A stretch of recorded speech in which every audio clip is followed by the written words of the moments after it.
Depois de décadas de tentativas frustradas de reforma tributária, este ano o Brasil começou a transição para um novo sistema de impostos sobre o consumo, aprovado em 2023. A reforma chega com a promessa de simplificar um dos regimes mais complexos do mundo, reconhecidamente responsável por encarecer a operação das empresas, alimentar a insegurança jurídica, além de comprometer a produtividade da economia brasileira. O início da implantação do novo sistema, entretanto, tem suscitado preocupações de empresários, que temem que as mudanças prejudiquem os seus negócios. O impacto da reforma tributária para as empresas é nosso tema de hoje. Sou Solange Monteiro e este é o Economia em 15, o podcast da Conjuntura Econômica. Vem comigo.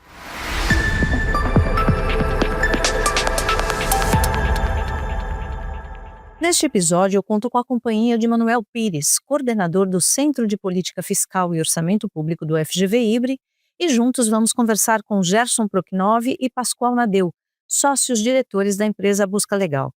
Manuel, antes de entender melhor essa preocupação das empresas, eu gostaria que você me ajudasse a destacar os principais pontos da reforma. Do âmbito federal, então, nós temos que o PIS/COFINS e o IPI serão substituídos pela CBS e por um imposto seletivo, e no âmbito municipal e estadual saem o ICMS e o ISS para entrar o IBS, correto? Qual o cronograma previsto para essa transição? A reforma tributária ela terá início em 2026, né, agora, com uma fase de testes em que você vai aplicar uma alíquota simbólica que vai permitir ao governo fazer todos os cálculos e testar o funcionamento do imposto, né? Em 2027 entra em vigor a CBS, que é a parte federal do novo sistema, eliminando o PIS/COFINS e o IPI também, que será extinto com exceção da Zona Franca de Manaus, onde o IPI permanecerá. A partir de 2028, aí você tem a parte subnacional da reforma tributária em que o ICMS e o ISS vão perdendo espaço ano a ano, enquanto o IBS vai tendo sua alíquota majorada até 2032, né, que será o último ano dessa transição, até que em 2033 a gente tenha esse novo sistema consolidado com extinção do ICMS, ISS, os demais impostos federais, e toda a tributação passa a operar num formato de IVA, que é o Imposto sobre o Valor Adicionado. Em geral, as pesquisas no IBRE são voltadas ao impacto da reforma nas finanças públicas, não é? Por exemplo, em como ela deve afetar a arrecadação de estados e municípios. No caso das empresas, qual o foco de atenção? Aqui na nossa conversa, eu diria que a gente tem duas preocupações lá no IBRE. O primeiro é o impacto que a reforma vai ter na sistemática de preços, né? Como é que a reforma, no sentido de produzir uma grande redistribuição de carga tributária entre os vários setores da economia. E dois, né, o que está sendo feito hoje, está sendo viabilizado nesse momento, é um sistema que é mais simples do que o sistema que a gente tinha. No entanto, a transição ela é complexa, porque você vai ter dois sistemas operando de forma simultânea até que a transição seja completada. Então, o planejamento das empresas se torna muito mais importante, muito crucial para o sucesso dos negócios nesse exato momento. Gerson, pela experiência da Busca Legal, que é uma empresa de tecnologia que presta assessoria no campo tributário, quais são as tarefas que a reforma impõe para as empresas desde já? Os primeiros desafios impostos às empresas foram adaptar os documentos fiscais. Então, por exemplo, a estrutura da nota fiscal eletrônica já foi alterada ano passado, esse ano já valendo com campos novos, as empresas tiveram que correr e se adaptar. Isso já foi uma dor de cabeça grande, né? Agora vem toda a adaptação com impacto financeiro, adaptação realmente no cálculo dos tributos. E aí envolve também diversas áreas, não só a área fiscal tributária das empresas, mas desde compras, a área comercial, né, relacionamento jurídico, se relacionando com fornecedores, por exemplo. Então os impactos são grandes. Gerson e Pascoal trabalham com consultoria tecnológica na área tributária desde o final dos anos 90, quando o sistema sequer era digitalizado. Com a startup Busca Legal, somaram o uso da inteligência artificial ao conhecimento e soluções acumulados nessas décadas para ajudar as empresas a planejar o futuro a partir de uma conjuntura que ainda é marcada por mudanças frequentes, como ilustra Pascoal. Quando a gente pega o cenário de hoje da Busca Legal, incluindo os municípios que a gente acompanha, são cerca de 60 atos legais por dia, que é só para essa área tributária. Então vamos conviver com esses 60 e mais os novos que forem acontecendo para a reforma. Essa base de dados, só para dar um número, que nós acumulamos aí desde 2008, tem mais de 30 milhões de regras lógicas. Claro que essas 30 milhões elas não se aplicam a todas as empresas, né? Cada empresa vai ter um subconjunto disso.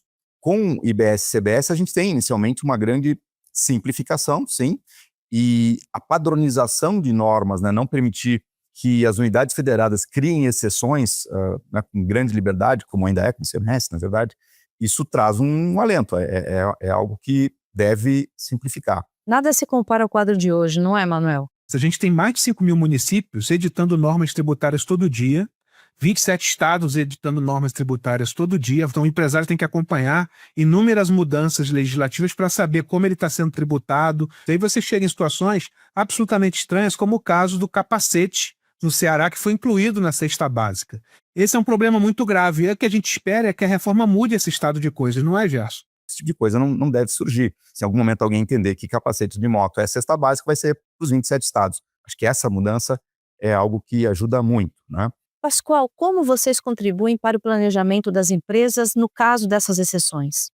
Entre as soluções pioneiras desenvolvidas pela Busca Legal para apoiar os empresários, é um chatbot, um assistente pessoal tributário que interage com o usuário, calculando a tributação dos produtos em operações interestaduais. Isso ganha especial importância nesse momento agora de transição com a reforma tributária, em que é preciso saber a alíquota tanto dos impostos atuais, como ICMS, IPI, etc., quanto dos novos, como IBS e a CBS.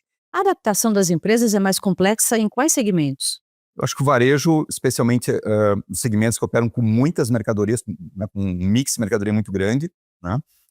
Varejo alimentício, por exemplo, né, tem alguns, ultrapassa a centenas de milhares de itens, né, no seu cadastro. E aí entra aquela questão da quantidade de exceções que eu estava comentando antes.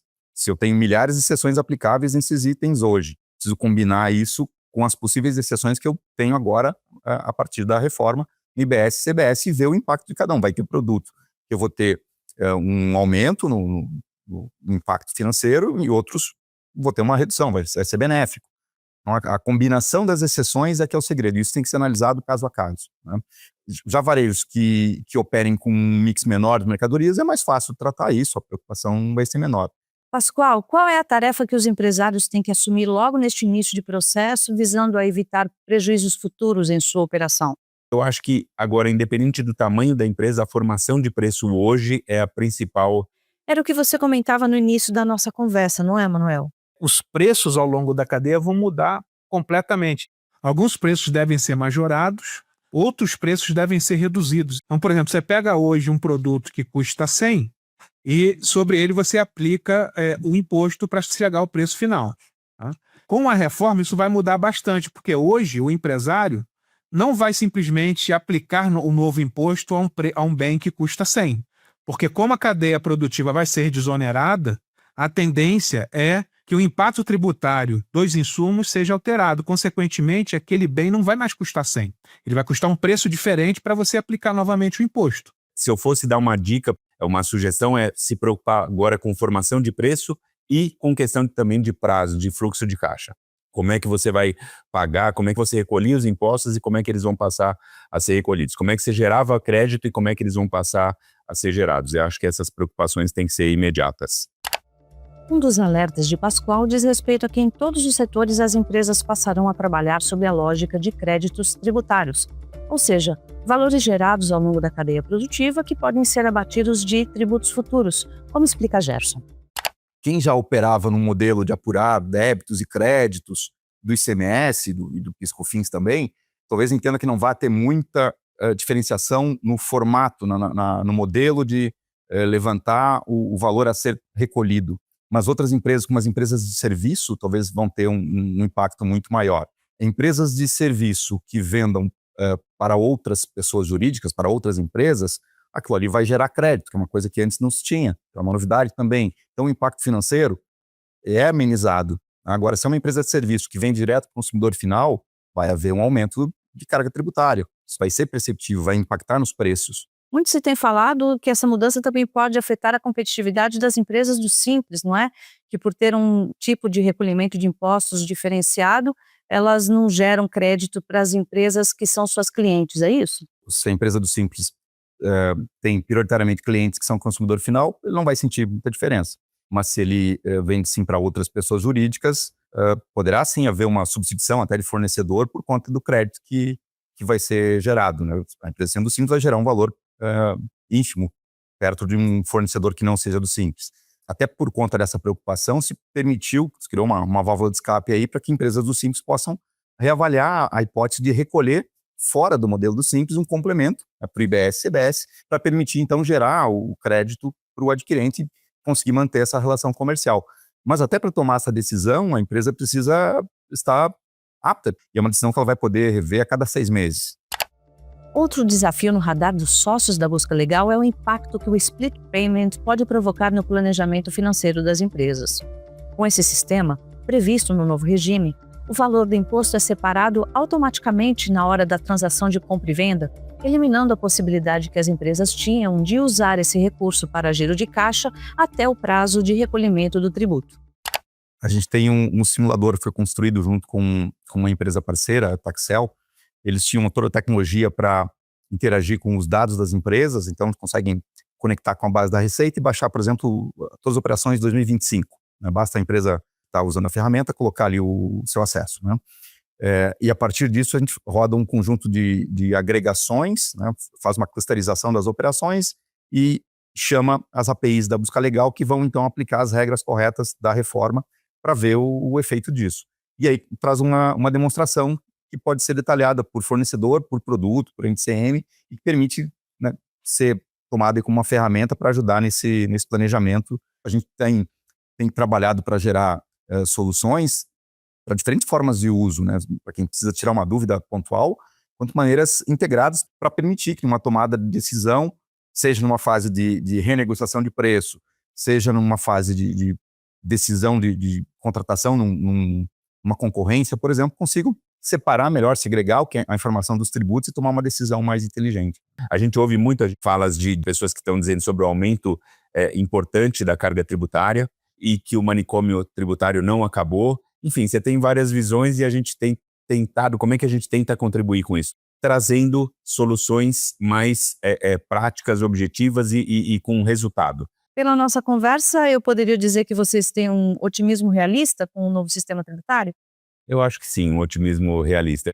Virão mudanças, claro, e a gente torce para que nos próximos anos, né, os legisladores mantenham esse compromisso com simplificação e não passem a admitir muitas exceções, porque podem surgir conversas, né, encantadoras para criar mais benefícios, mais exceções, e aí a gente vai ter uma volta a uma situação, a um contexto muito mais complexo.